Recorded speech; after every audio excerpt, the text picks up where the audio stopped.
Hello, my name is Claire. I am a physiotherapist and a year ago I donated my kidney. Today I'm hoping to share my experience as a physio but also as a patient to give you some tips and information that you may find help beneficial to maximise your recovery. I'm working alongside the living donor team here at Sheffield to provide this video information. It's important to think about breathing exercises after you've had a general anaesthetic, and this is really important to prevent a chest infection. Often when you've had a wound or an incision through your tummy muscles, you may be quite nervous or feel worried about coughing, but it is really important that you do cough, and we can teach you the best way to do that. So when we're thinking about breathing, we go through a cycle of breathing exercises. And physiotherapists may call this the active cycle of breathing technique.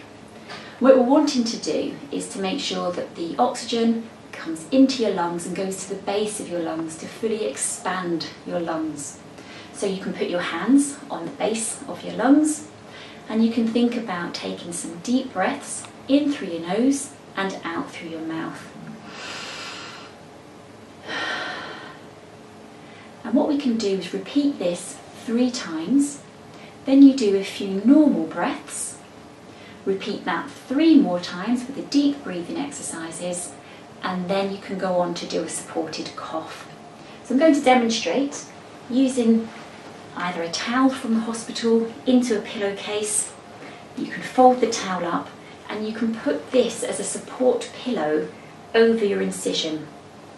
Now for the donors, your incision will either be in the middle of your tummy, it will either be low across your tummy, underneath your ribs, and for the recipients it will either be in the left or right side of the groin. So you can place your pillow wherever you feel you need it and over your incision.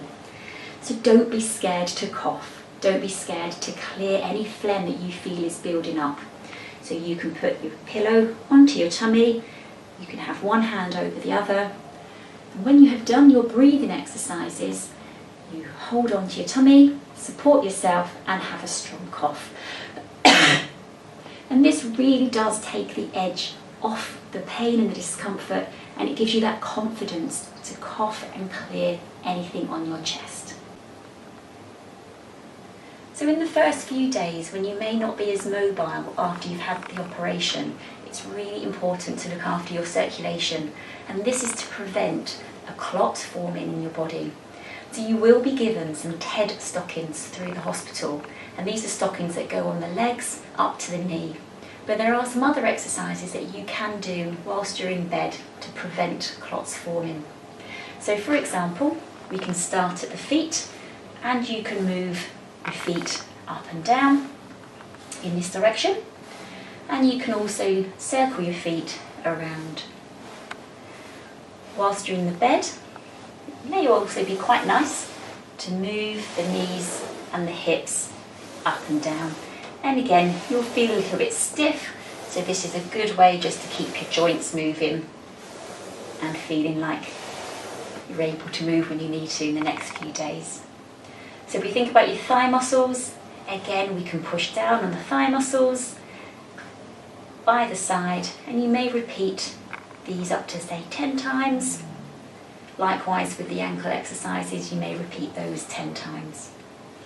Coming up to your buttocks, they're a really big powerful muscle, so it's really important that we clench the muscles around the buttock, again to help keep the circulation going and keep a little bit of the muscle power going as well. So when you have had your surgery, you'll have an incision through your tummy muscles, as we have already spoken about. And it's important to know that there are other muscles that you can use to help move you around the bed or go from sitting to standing. And these muscles are the muscles of the deep tummy, or the core muscles that go across the front of the pelvis and wrap around the back, and also your pelvic floor muscles. Men and women have pelvic floor muscles. And if you don't know this muscle, this is the muscle that you use to stop the flow of wee. And what you can do is to squeeze the muscles of the pelvic floor and pull in your lower tummy as you're turning over in bed or moving from, say for example, sitting to standing. So the pelvic floor muscle goes from the pubic bone and it runs to the back of the coccyx, and it goes from left to right of the sitting bones. So what we can try and do is to squeeze up this muscle at the same time as we're moving around. We don't want you to squeeze up the pelvic floor muscle until you have removed your catheter.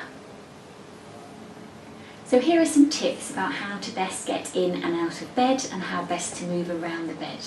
Again, because of the tummy incision and the wound, you may feel this being quite uncomfortable in the early days.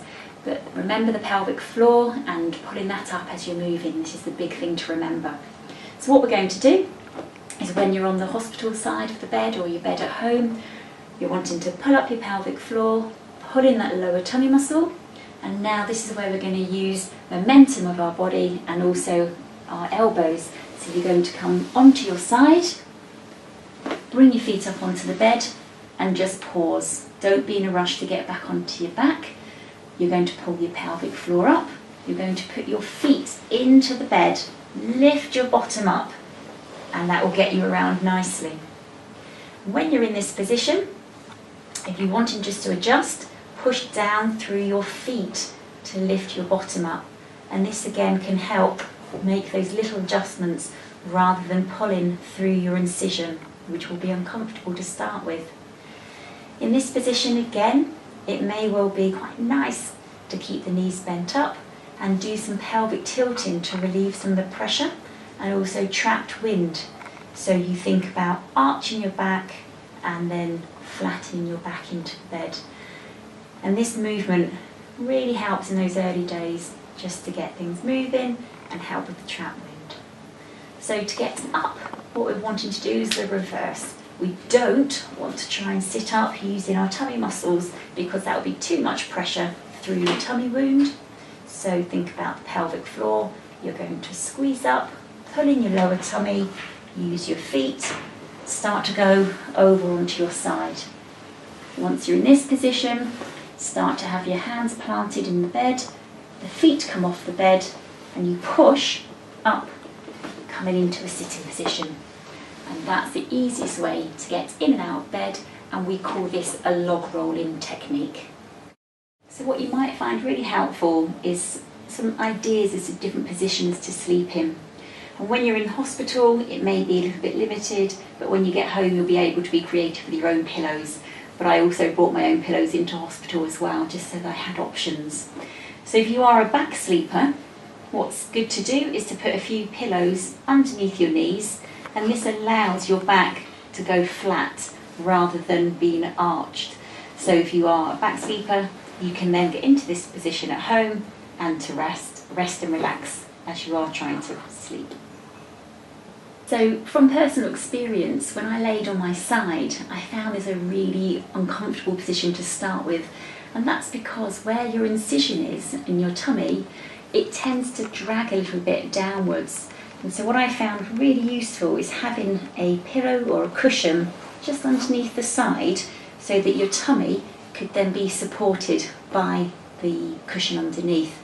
And also what I found useful is to have a pillow between your knees, so again the top knee wasn't pushing down through the scar on your tummy.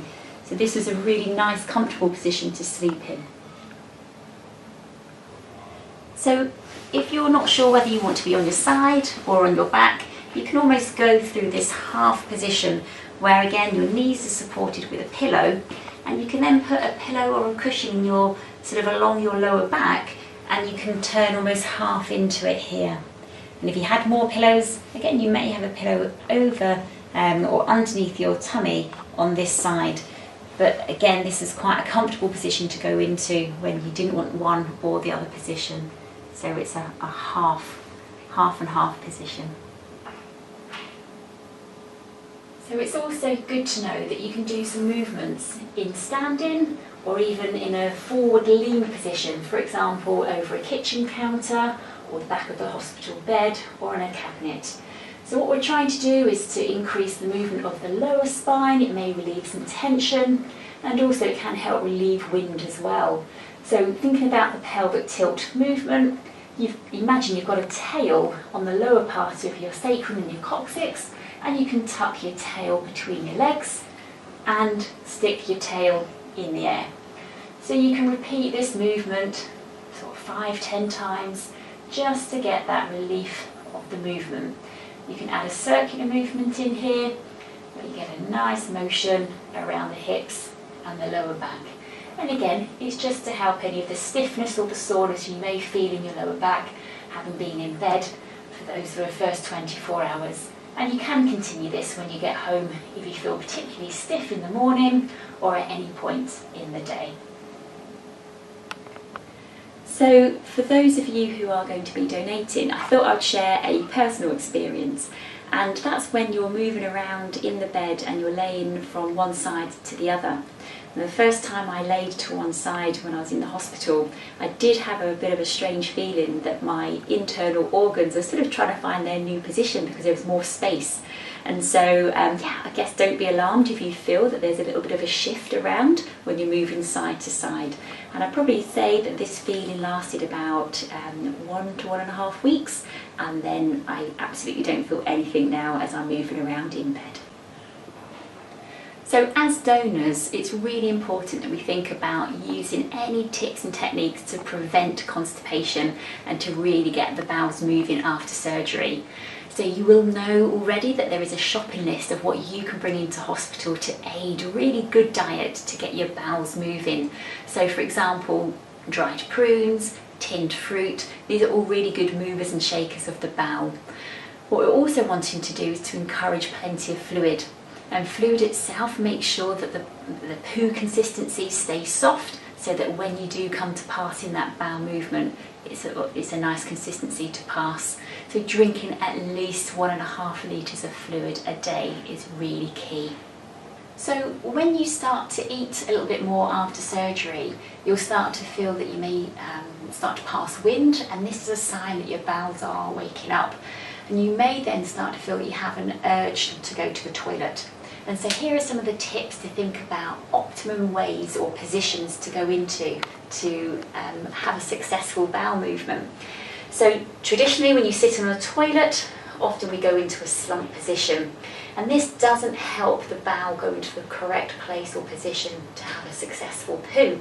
So what you can do is to get a footstool, or if you haven't got a footstool at home, you can put your feet on a couple of toilet rolls. What we're wanting to do is to have the knees higher than the hips and have your back go from a slump position to more of an arch position, and you can lean forwards. In this position here, you're lengthening the rectum and it allows the poo to pass more easily. It's really important not to strain. Also, a nice tip that I found helpful is that if you put your hand onto your wound, onto your incision, and just give it some support whilst you're in that position, it will give you that reassurance and confidence to open your bowel. So I thought I would share with you some photos of my incision from the day 1 after surgery through to the first 12 months. And it gives you an idea of what to expect in terms of how the wound will look, and also how your tummy will look after surgery. So when you come out of surgery, expect to be bloated, and this is very, very normal. And you may stay bloated for a few weeks after the surgery. Initially you'll have a dressing covering your wound and you won't see the scar. The dressing will come off around 10 days, and then you'll see that the scar changes from maybe having a scab on it, and then it will stay red, which is normal, and this scar will pale down over time as the scar matures. So hopefully you'll find that these images of my scar are helpful for you to understand what you'll go through after surgery. And finally, I wanted to share with you a Facebook group which I found really useful after donation, but it's also to support potential donors in the lead up to surgery, and this is called the Living Donor Support Group UK. I wish you well in your journey through being a donor and wish you well for a speedy recovery. Thank you.